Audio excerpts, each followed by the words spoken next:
So class, in our last classes, what we have discussed about the functions or features of the constitution.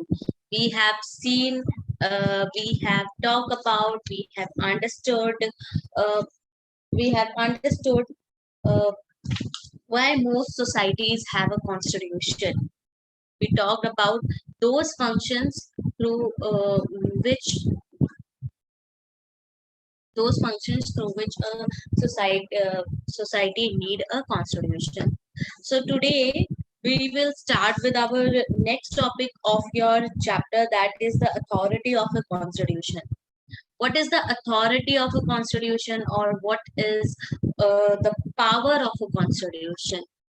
हमने functions की तो बात कर ली कि एक कॉन्स्टिट्यूशन में एश्योरेंस होना चाहिए, लॉज का स्पेसिफिकेशन होना चाहिए, किसके पास कितनी पावर्स हैं, अगर स्पेसिफिकेशन है तो गवर्नमेंट की क्या लिमिटेशंस हैं वो मेंशन होना चाहिए। आफ्टर दैट ऐसा कॉन्स्टिट्यूशन होना चाहिए जो एक सोसाइटी की एस्पिरेशंस को, डिजायर्स को फुलफिल करती हो, एंड उसमें कुछ फंडामेंटल आइडेंटिटी होनी चाहिए, collective identity, as a political identity and moral identity, and as a national identity. Okay, so today we will talk about this, the authority of the constitution. What is the authority of the constitution? Okay, what is the power of the constitution? So we will talk about this.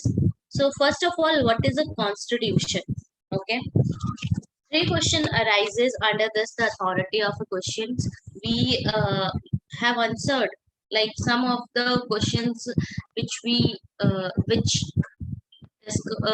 asked in the starting of the chapter. We discussed all those answers, right? Now three more questions are there. अब उसका हमें जवाब नहीं मिला. So what is the authority of a constitution? सबसे पहली बात, what is a constitution? एक constitution होता क्या है? How effective is a constitution? Is a constitution just? These are like three questions which we have to discuss now under this, the authority of a constitution. So what is a constitution? Compact document that specifying all about the country. It is a compact, or you can say small document that comprises a number of articles about the state, specifying how a government should be, how a nation should be constituted, what norms it should follow. These are some of the things like under document. ठीक है, ऐसे कुछ एक document है जिसमें क्या लिखा होगा कि कितने बहुत सारे आर्टिकल्स है, उसके अंदर मेंशन होगा कि ये कंट्री जो है कैसे कॉन्स्टिट्यूट होगी, उसमें कौन से नॉर्म्स है जो फॉलो किए जाएंगे, राइट?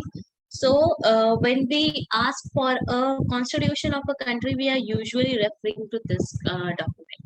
जब भी हम किसी कॉन्स्टिट्यूशन की बात करते हैं तो हमारा मतलब जो कॉन्स्टिट्यूशन से होता है वो यही होता है कि एक ऐसा डॉक्यूमेंट जिसमें गवर्नमेंट जो नेशन है, स्टेट है, उसके लॉज मेंशन हो, ठीक है, एक आर्टिकल्स मेंशन हो, और उसके बारे में सारी चीजें कि एक कंट्री कैसे गवर्न होगी, ठीक है, और उसमें क्या नॉर्म्स फॉलो किए जाएंगे, etcetera etcetera.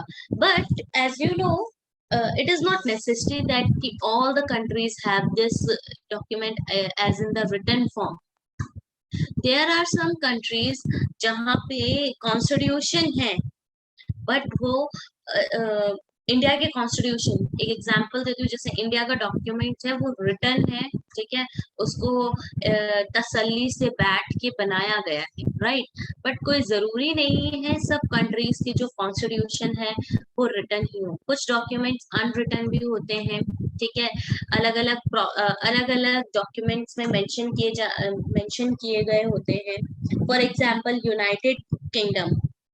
United Kingdom do not have one single document that can be called the documents, that can be called the constitution. They have different you can say they have different documents which have different laws. Okay, एक different documents में उनके जो है वहाँ का जो laws और articles और कैसे स्टेट को कॉन्स्टिट्यूट करना है, ये सारी चीजें मेंशन की गई है. तो that's why we called it unwritten, because उसको बैठ के या एक बुक के फॉर्म में उसे लिखा नहीं है. ठीक है. सो बट उनके पास सीरीज ऑफ डॉक्यूमेंट्स हैं जिसमें और उन्होंने जो डेलिब्रेशंस किए, डिसीजंस लिए हैं, ठीक है, उसका एक सीरीज है, उसका एक डॉक्यूमेंट है. ठीक है. और उन सारी सीरीज को, उन सब डॉक्यूमेंट्स को कलेक्टिवली उन्होंने क्या कहा है, कॉन्स्टिट्यूशन कहा है. Okay. So we can say that a constitution, it is not necessary that a constitution should be a document. It should be it may be a set of documents. So constitution is the document or set of documents that seeks to perform the functions that we mention that we already discussed in our chapter. ठीक है. एक constitution क्या होता है, कोई जरूरी नहीं है एक कॉन्स्टिट्यूशन हमेशा रिटर्न फॉर्म में ही हो. ठीक है. एक ही डॉक्यूमेंट हो और उसे तसल्ली से बैठ के जो है बनाया गया हो, कोई जरूरी नहीं है. एक कॉन्स्टिट्यूशन, एक कंट्री का कॉन्स्टिट्यूशन अनरिटन भी हो सकता है. बहुत सारे डॉक्यूमेंट्स में हो सकता है कि बहुत सारे डॉक्यूमेंट्स में उसे मेंशन किया गया हो, कुछ कुछ चीजें जो लॉज हैं अलग अलग डॉक्यूमेंट्स में मेंशन की गई हो, और उसी डॉक्यूमेंट को हम क्या बोलते हैं, सीरीज ऑफ डॉक्यूमेंट या डॉक्यूमेंट को जिसमें कि एक कंट्री जो है कैसे परफॉर्म करेगी, कैसे फंक्शन करेगी according to the 5 functions which we discussed in this chapter earlier, उसके अकॉर्डिंग क्या होता है, एक कॉन्स्टिट्यूशन होता है. Okay. So it is not necessary कि जो भी कॉन्स्टिट्यूशन है वो रिटर्न हो. Okay, so what is a constitution? I hope now this question is clear to you. It is a compact document. ठीक है. स्मॉल बोल सकते हो या फिर series of document that specifying all about the country, what a country need, or what how a country is to be constituted and what norms it should follow, etc., etc. So what is this? This is a constitution. Now um, there are many countries around the world exist only on paper. They are mere words existing on a parchment. ठीक है. तो अब question जो आता है, how effective is the constitution. आपने जो constitution बनाया है वो कितना इफेक्टिव है. ठीक है. वो लोग उसे पसंद कर रहे हैं कि नहीं कर रहे हैं. ठीक है. और क्योंकि बहुत सारी कंट्रीज में, वर्ल्ड की बहुत सारी कंट्रीज है जहाँ पे जो डॉक्यूमेंट है एक जस्ट फॉर द नेम की खाली पेपर में मेंशन करने के लिए है.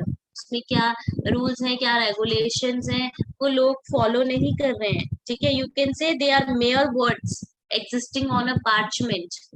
मेयर वर्ड्स मतलब कि अनइम्पॉर्टेंट समथिंग या कुछ भी मेंशन कर दिया, कुछ भी अनइम्पॉर्टेंट हम जो लिख देते हैं दैट, या फिर कुछ भी छोटा मोटा लिख देते हैं, that is known as mere words. Okay.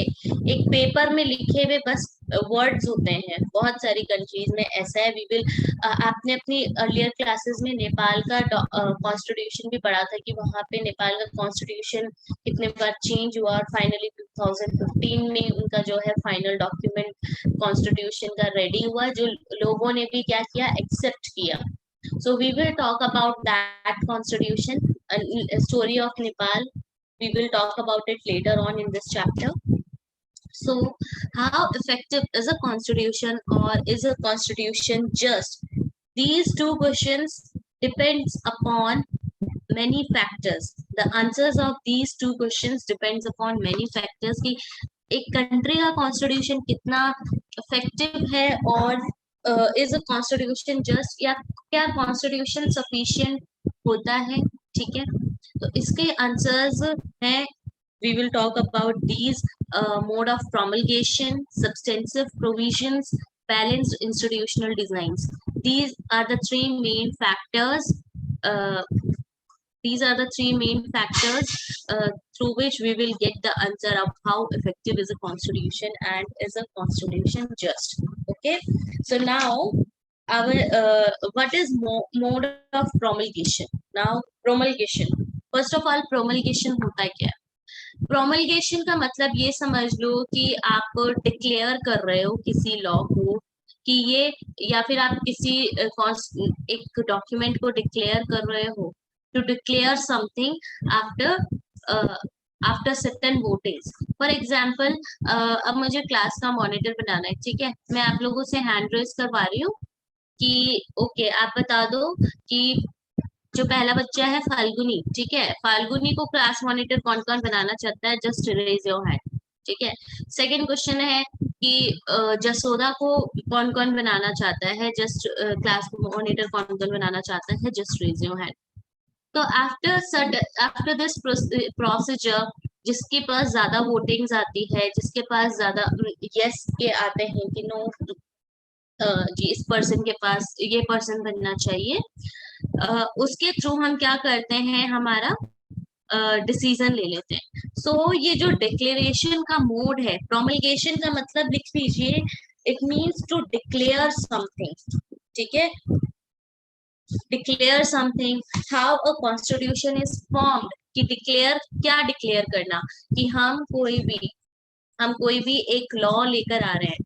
ठीक है, और example, take an example of Indian constitution, और इंडियन कॉन्स्टिट्यूशन में उन्होंने मेंशन कर दिया, उन्हें आप as you all are very much aware about this, each and every decision except universal adult suffrage, each and every law or decision is taken was taken after a huge deliberation or discussion. You are very much aware about this, right? So ये जो declaration था कि हाँ ये law होना चाहिए, ये law नहीं होना चाहिए, बहुत सारे डिबेट्स और डेलिब्रेशंस के बाद हुई है हमारे इंडियन कॉन्स्टिट्यूशन में। तो ये जो मोड ऑफ प्रोमलगेशन है, it means declaration or how a constitution is formed. You can say how a constitution is formed, कैसे बना है, कैसे बनता है हमारा constitution. So it means how a constitution comes into being, किसने constitution को craft किया है, कितनी अथॉरिटी, किसके पास कितनी अथॉरिटी है, 3 ऑर्गन्स ऑफ द गवर्नमेंट है तो उन ऑर्गन्स में से जुडिशियरी के पास कितनी अथॉरिटी है, एग्जीक्यूटिव के पास कितनी अथॉरिटी है, right? So in many countries constitutions remains defunct because they are crafted by military leaders or leaders who are not popular or leaders who are not popular and do not have the ability to carry the people with them. Okay, so बहुत सारी countries में क्या है, जो constitution बनता है, जो constitution है मिलिट्री लीडर्स के थ्रू बना जाता है, या ऐसे लीडर्स बनाते हैं जो बहुत ज्यादा पॉपुलर नहीं होते या फिर लोग उन्हें पसंद नहीं करते हैं, और वो कॉन्स्टिट्यूशन बना देते हैं और लोगों को अपने साथ लेके नहीं चल सकते हैं। ऑब्वियसली दैट्स व्हाई जो पीपल है, ठीक है, वो उन्हें पसंद नहीं कर रहे हैं। तो ऐसी कंट्रीज के जो कॉन्स्टिट्यूशन है वो डिफंक्ट मतलब कि डिसफंक्शनल हो जाते हैं। ठीक है, और with the story of Nepal हम इस चीज को बहुत अच्छे से समझेंगे कैसे डिसफंक्शनल हो जाते हैं, कि अगर कोई पॉपुलर सपोर्ट नहीं है, पॉपुलर लीडर नहीं है, या फिर किसी मिलिट्री लीडर ने या मोनार्क ने अगर कोई कॉन्स्टिट्यूशन बनाया है तो लोग उसे इजीली एक्सेप्ट क्यों नहीं करते। ओके, सो पहला क्वेश्चन समझ आया कि बहुत सारी कंट्रीज में कॉन्स्टिट्यूशन जो है डिफंक्ट क्यों हो जाता है, बिकॉज कि वहां पे जो मिलिट्री लीडर्स हैं या लीडर्स हैं वो बहुत ज्यादा पॉपुलर नहीं है लोगों के बीच में, या उनके पास ऐसी एबिलिटी नहीं है कि वो लोगों को लेके चल सके। ठीक है, तो इसलिए वहां का जो कॉन्स्टिट्यूशन है डिसफंक्शनल हो जाता है। सक्सेसफुल कॉन्स्टिट्यूशन, तो एक सक्सेसफुल कॉन्स्टिट्यूशन का, ठीक है, एक सक्सेसफुल कॉन्स्टिट्यूशन जो है पॉपुलर सपोर्ट से, बहुत पॉपुलर सपोर्ट हो या फिर जो बहुत लीडर्स पॉपुलर हो, अगर वो बनाते हैं तो बहुत मोस्टली चांसेस ये होते हैं कि वो कॉन्स्टिट्यूशन आपका बेस्ट सक्सेसफुल कॉन्स्टिट्यूशन हो। Take an example of India, South Africa, USA. They all these countries, India, South Africa, and the United States of America. यहाँ का जो कॉन्स्टिट्यूशन है किससे इंस्पायर हुआ है? It inspired by the national movements. बहुत सारे नेशनल मूवमेंट्स पहले चले. आपको पता है इंडिया का जो कॉन्स्टिट्यूशन बना था, ठीक है, नेशनल मूवमेंट चला था, काफी टाइम तक नेशनल मूवमेंट चला था इंडिया में, ठीक है. ब्रिटिशर्स जब आ गए थे उसके बाद आपके 1857 में फर्स्ट बैटल हुई थी, ठीक है, जिसको हम ग्रेट वॉर भी बोलते हैं. फर्स्ट बैटल हुई थी ब्रिटिशर्स और इंडिया के बीच में. तो आप समझ लीजिए काइंड ऑफ वहां से हमारा नेशनल मूवमेंट स्टार्ट हो गया. बहुत सारे लीडर्स निकल के आने लग गए. उन्होंने कांग्रेस, अपना इंडियन नेशनल कांग्रेस को भी उन्होंने फाउंड कर लिया. सो धीरे तो फिर महात्मा गांधी ने नॉन कॉपरेशन मूवमेंट चलाया, सिविल डिसोबीडियंस मूवमेंट चलाया. भगत सिंह हो गए, ठीक है, इन्होंने अपनी अलग लड़ाई अपने इंडिपेंडेंस के लिए अलग लड़ाई लड़ी, ठीक है. डॉक्टर भीमराव अंबेडकर हो गए, उन्होंने भी इंडिया के लिए बहुत कुछ किया. एंड स्पेशली जो सो कॉल्ड लोअर कास्ट थे उनके लिए भी बहुत कुछ किया. सुभाष चंद्र बोस हो गए. So there are so many important leaders, ठीक है, और important you can say popular faces independence के लिए स्ट्रगल किया, अलग अलग पाथ चूज किए, और लोग उन्हें पसंद करते थे. अब देखिए, अब कोई जरूरी नहीं है आप जिसे पसंद करते हो उन्हें मैं भी पसंद करूं, ठीक है. अब महात्मा गांधी ने नेशनल मूवमेंट्स चलाए थे, राइट. तो महात्मा गांधी ने उस टाइम पे जब कॉन्स्टिट्यूएंट असेंबली फॉर्म हुई थी, तो उस टाइम पे वो कॉन्स्टिट्यूएंट असेंबली के मेंबर तो नहीं थे, बट उनका भी कहीं ना कहीं सपोर्ट था ये कि कॉन्स्टिट्यूएंट असेंबली को लेके. जवाहरलाल नेहरू हो गए, ठीक है. जवाहरलाल नेहरू के बाद आप बोल सकते हो डॉक्टर भीमराव अंबेडकर, वो हमारे इंडियन कॉन्स्टिट्यूएंट असेंबली के चेयरमैन रहे हैं, ठीक है. कब हमारा कॉन्स्टिट्यूएंट असेंबली कब बना था इंडिया का? फर्स्ट मीटिंग जो थी दिसंबर 1946 में हुई थी, और फाइनल मीटिंग आप बोल सकते हो जो कॉन्स्टिट्यूशन बन के रेडी हो गया था, जिस दिन हमने शपथ ले ली थी कि सॉरी कि बन चुका था 26 नवंबर 1949, 26 नवंबर 1949 तक. ये अप्रोक्सीमेटली इनको 3 इयर्स लगे थे, हमारे जो कॉन्स्टिट्यूएंट असेंबली के मेंबर्स हैं उनको हमारा कॉन्स्टिट्यूशन बनाने में. तो ये जो हमारा सक्सेसफुल कॉन्स्टिट्यूशन है, India's constitution is known as one of the most successful constitution in the world. Why? First of all, it is the longest written constitution, and secondly, आज हमारे इंडिपेंडेंस को इतने साल हो गए हैं, लाइक 75 years हो गए हैं, ठीक है. अप्रोक्सीमेटली 72-73 years हो गए हैं, ठीक है. तो इतना टाइम हो गया है हमारे इंडिपेंडेंस को, और फिर भी हम क्या करते, क्या हमने हमारे कॉन्स्टिट्यूशन को अभी भी क्या कर रखा है, उसको हम फॉलो कर रहे हैं, हम मानते हैं उस कॉन्स्टिट्यूशन को. It is superior to anything. हमारे लिए हमारा कॉन्स्टिट्यूशन सबसे सुपीरियर है. And why? Because it fulfills all the functions of the constitution. एक अच्छे constitution में जो भी functions होने चाहिए वो सारे के सारे functions जो है constitution में mention है. प्लस ऐसे leaders ने हमारा constitution बनाया है जिन्हें हम पसंद करते थे. कोई जरूरी नहीं है जितने लोग थे. As you all know, constituent assembly में बनी थी तो खाली या ओनली वन फेस या टू फेस नहीं थे कि डॉक्टर राजेंद्र प्रसाद थे या फिर डॉक्टर भीमराव अंबेडकर थे. नो, हो सकता है कुछ लोग उन्हें नहीं पसंद करते हो, बट साथ में जैसे और भी दूसरी पर्सनालिटीज थी. अप्रोक्सीमेटली 300 मेंबर्स थे कॉन्स्टिट्यूएंट असेंबली के, जो पॉपुलरली क्या है, पॉपुलर फेसेस थे, ठीक है. लोग उन्हें पसंद करते थे, लोगों को उन पे ट्रस्ट था कि हाँ इन्होंने हमारे लिए कॉन्स्टिट्यूशन बनाया है, तो ये बहुत अच्छा कॉन्स्टिट्यूशन है हमारे लिए, राइट. सरदार वल्लभ भाई पटेल हो गए, ठीक है. बहुत सारे ऐसे पॉपुलर फेसेस थे. So same with the south Africa. South Africa ने भी बहुत से जो है आप बोल सकते हो मूवमेंट्स किए थे, ठीक है, अपनी इंडिपेंडेंस के लिए उन्होंने स्ट्रगल किया था। Same with the USA. तो इनका जो कॉन्स्टिट्यूशन है इन्होंने एक्सपीरियंस से लिखा है। It inspired by the national movement. उन्होंने एक्सपीरियंस किया है क्या क्या प्रॉब्लम्स हमें करने फेस हमारे सामने आ रही है। फॉर एग्जाम्पल इंडिया का एग्जाम्पल लेते हैं। उस टाइम पे सबसे बड़ी प्रॉब्लम जो आ रही थी कास्ट सिस्टम को लेके आ रही थी। तो हमारे कॉन्स्टिट्यूशन में कास्ट सिस्टम को लेके या कास्ट को लेके भी बहुत वर्क किया गया हमारे कॉन्स्टिट्यूशन में। लाइक उनके लिए रिजर्वेशंस रखी गई, उनको इक्वली ट्रीट करने के लिए, उनको इक्वली लाने के लिए भी रिजर्वेशंस किया गया।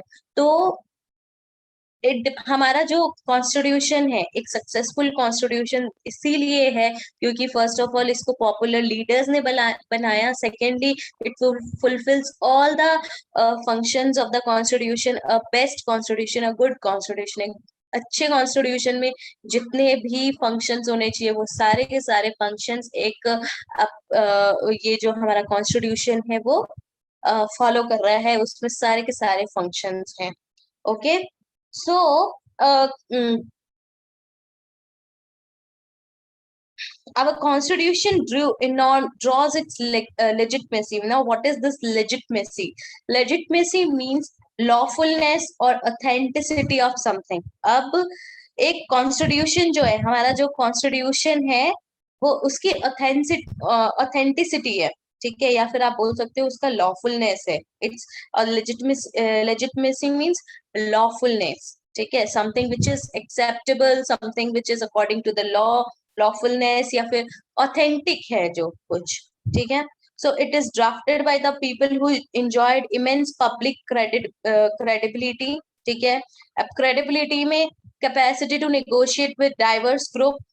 हो सकता है, कोई जरूरी नहीं है कि सारे लोग उन जो लीडर्स थे उन्हें पसंद करें, बट ये जो क्रेडिबिलिटी है, ये जिन्होंने हमारा कॉन्स्टिट्यूशन ड्राफ्ट किया है, ठीक है, उनके अंदर क्या है, capacity to negotiate the diverse group, different different group से डील करने में, नेगोशिएट करने में वो क्या कर रहे हैं, वो केपेबल हैं, उनको पता है इन डाइवर्स ग्रुप को कैसे हमें यूनाइट करके रखना है, कैसे उनके हर एक डिजायर्स को ध्यान में रखते हुए हमें कॉन्स्टिट्यूशन बनाना है। And secondly, aggrandizement of their personal power was not the motive. Aggrandizement, what is this aggrandizement? It means act of increasing the wealth. Aggrandizement means act of increasing the wealth. Aggrandizement of their personal power was not the motive. कि उनका जो motive था, ये समझ लीजिए कि पैसा कमाना उनका मोटिव नहीं था। उनको अपनी पर्सनली उनको अपनी वेल्थ को इंक्रीज करने का बिल्कुल कोई मोटिव नहीं होता है। तो ये आपका फर्स्ट, आप बोल सकते हो कि फर्स्ट पॉइंट है एक सक्सेसफुल कॉन्स्टिट्यूशन होने का। It draws its legitimacy, constitution draws its legitimacy, क्योंकि ये ऐसे लोगों की लॉफुलनेस है, ठीक है, बिकॉज पब्लिक क्रेडिबिलिटी इनको मिल रही है, और पब्लिक क्रेडिबिलिटी से कि ये डाइवर्स ग्रुप से, डिफरेंट डिफरेंट ग्रुप से इजीली डील कर पा रहे हैं, उनके एस्पिरेशंस को, डिजायर्स को ध्यान में रखते हुए वो क्या कर रहे हैं, कॉन्स्टिट्यूशन बना रहे हैं। एंड सेकेंडली, इनका जो मेन एम है वो पैसा कमाना नहीं है, सोसाइटी की भलाई है, ठीक है, सोसाइटी की वेलनेस के लिए वो काम कर रहे हैं। That's why it is called public credibility. और आप सेकेंड पॉइंट देखेंगे, रेफरेंडम।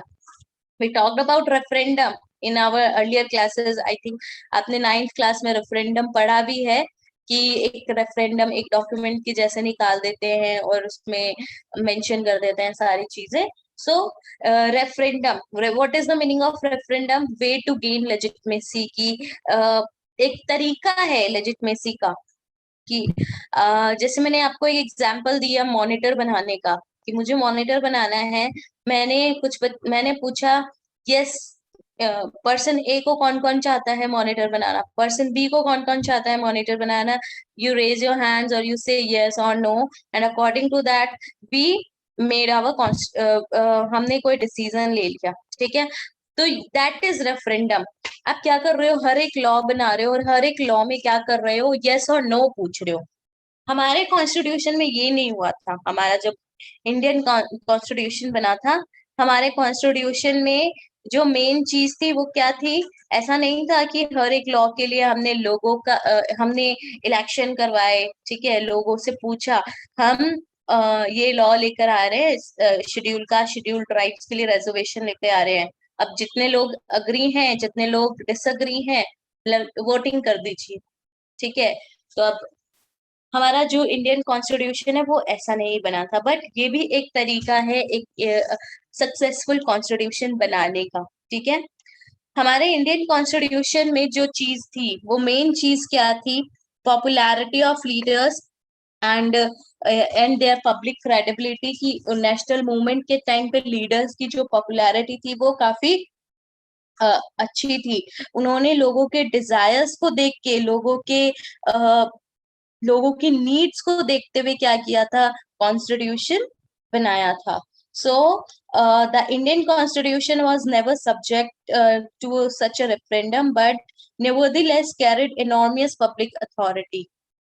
पब्लिक अथॉरिटी, या फिर आप बोल सकते हो पब्लिक क्रेडिबिलिटी बहुत ज्यादा थी, ठीक है। The constitution itself was not subject to a referendum. The people adopted it as their own by abiding by its provisions. Although referendums नहीं थी, votings नहीं थे, बट लोगों ने क्या किया, उसे लोगों ने चूज किया, बिकॉज हमारे जो लीडर्स ने बना दिया। और उसने कोई कोई उसमें आप बोल सकते हो कि दखल अंदाजी नहीं की, या फिर इसके अगेंस्ट में कभी नहीं बोला। अगर एक कॉन्स्टिट्यूशन आपका अच्छा नहीं है तो वो इतने सालों तक चल ही नहीं सकता, ठीक है, लोग उसे एक्सेप्ट ही नहीं करेंगे। So this only proves the success of the Indian constitution. और इसी से प्रूव होता है इंडियन कॉन्स्टिट्यूशन जो है एक सक्सेसफुल कॉन्स्टिट्यूशन है, because we are accepting it. We और इतने सालों के बाद भी we are following that constitution, because it is flexible as well as rigid at a time. कि जितना फ्लेक्सिबल है उतना रिजिड भी है। It is according to the society aspirations of the society, ठीक है, डाइवर्स ग्रुप को यूनाइट करके रख रहा है। So etc all those things which a society need, our society need, is mentioned in our constitution. That's why Indian constitution is known as one of the successful constitution of the world. Okay, now just look over this box. It is mentioned in your book, debate over constitution making in Nepal. So making a constitution is not as easy and smooth affair. Nepal is an example of the complicated nature of constitution making. Since 1948, Nepal has had 5 constitutions. In 1948, 1951, याद रखना बेटा कितने constitution थे नेपाल में, क्या क्या dates थी, important है ये। मतलब ईयर कौन सा था जब बना था, 1948, 1951, 1959, 1962 and 1990. But all these constitutions are granted by the king of Nepal. Now हमने पहला ही पॉइंट पढ़ा था कि अगर एक कॉन्स्टिट्यूशन मिलिट्री लीडर बना रहा है, मोनार्क बना रहा है, ठीक है, या कोई ऐसा पॉपुलर फेस नहीं बना रहा, तो उसको लोग एक्सेप्ट नहीं करेंगे। तो दैट्स व्हाई देखिए 1948 से लेके 1990 तक के पांचों कॉन्स्टिट्यूशन जो है किंग ऑफ नेपाल ने बनाए। तो वो कॉन्स्टिट्यूशन जो था इजीली अडॉप्ट नहीं किया गया था, लोगों ने अडॉप्ट ही नहीं किया। The 1990 Constitution introduced a multi-party competition, though the king continued to hold final powers in many respects. For many years, Nepal was faced with militant political agitations for restructuring the government. Now, 1990 में democracy आ गई थी, ठीक है, for the sake of the name 1990 में democracy आ गई थी, multi party system आ गया था, बट जो फाइनल पावर्स थी वो किंग ज्ञानेंद्र थे उस टाइम पे, वो किंग ज्ञानेंद्र के पास में ही रही फॉर मेनी इयर्स, बहुत सालों तक, लाइक यू कैन से 2001 इवन। तब तक बहुत सारे ऐसे इसके ओपोनेंट्स चले, मिलिटेंट पॉलिटिकल एजिटेशंस चली नेपाल के कि हमारा जो गवर्नमेंट है उसका रिस्ट्रक्चर्स होना चाहिए। And the main issue was the role of the monarchy in the constitution of Nepal. और जो मेन इशू था कि एक कॉन्स्टिट्यूशन और एक डेमोक्रेसी का होने का क्या फायदा जब जो फाइनल पावर है वो एक किंग के पास ही है। Some groups in Nepal wanted to abolish the institution of monarchy and establish republican form of government. Others believe that it may be useful to shift to limited monarchy with a reduced role of for the king. अब देखिए, कुछ लोग चाहते थे कि ये जो king rule है वो होना ही नहीं चाहिए, इसको बिल्कुल क्या कर देना चाहिए, अबॉलिश कर देना चाहिए। कुछ बिलीव कर रहे थे कि लिमिटेड मोनार्की, लिमिटेड रोल हो किंग का, और हमें ऐसे लिमिटेड मोनार्की में शिफ्ट होना चाहिए। But the king himself was not ready to give up powers. अब किंग भी तो ऑब्वियसली किंग है, ठीक है, वो खुद भी पावर्स को गिव अप नहीं करना चाह रहा था। He took all powers in October 2000, took over all powers in October 2002। अब फाइनली 2002 में उससे सारी के सारी जो पावर्स है वो छीन ली गई, उसकी जो पावर्स है वो अबॉलिश हो गई, यू कैन से। Now, many political parties and organizations demanded the formation of a new constituent assembly. The Communist Party of Nepal, communist कौन होते हैं? कम्युनिस्ट जो ऐसे लोग जो क्लासलेस सोसाइटी पे बिलीव करते हैं उनको हम कम्युनिस्ट पार्टी बोलते हैं, ठीक है, कि कोई रिच और पुअर नहीं होगा। जो मेन गवर्नमेंट, जो मेन लैंड्स हैं, ठीक है, वो गवर्नमेंट के पास रहेगी। ऐसा नहीं होगा, ओपन मार्केट नहीं होगा, क्लासलेस सोसाइटी होगी, कोई रिच नहीं होगा, कोई पुअर नहीं होगा। गवर्नमेंट क्या करेगी, सारी चीजें जो मेन हैंड ओवर है वो गवर्नमेंट के पास होगा। तो that was known as communist party. तो जो कम्युनिस्ट पार्टी थी नेपाल की was in the forefront of the struggle for a popularly elected constituent assembly. Finally, under pressure of popular agitation, the king had to install a government acceptable to the agitating parties। अब देखिए 2002 में नेपाल के king ने अपनी powers तो अपने ले ली थी, बट फिर भी कुछ पावर्स जो है खत्म हो गई थी, बट फिर भी कुछ पावर्स थी, लिमिटेड मोनार्की पावर था, आप बोल सकते हो। उन्होंने क्या है, एक लोगों के बहुत प्रेशर में आने के कारण उसने एक ऐसी गवर्नमेंट बनाई जो ये जो एजिटेटिंग जो ओपोनेंट पार्टीज थी वो एक्सेप्ट करे, लेजिटिमेट करें। And this government has stripped the and this government has stripped the king of almost all powers. In 2008, Nepal emerged as a democratic republic after abolishing the monarchy, and finally Nepal adopted a new constitution in 2015। अब देखिए, इतना struggle किया, 1948 से 1990 तक उनके 5 documents बन चुके थे कॉन्स्टिट्यूशन के। फिर एक डेमोक्रेसी भी आई, बट मेन रोल क्या था, किंग का था। उसके बाद क्या हुआ, बहुत सारे लोग इनके अगेंस्ट में बोले।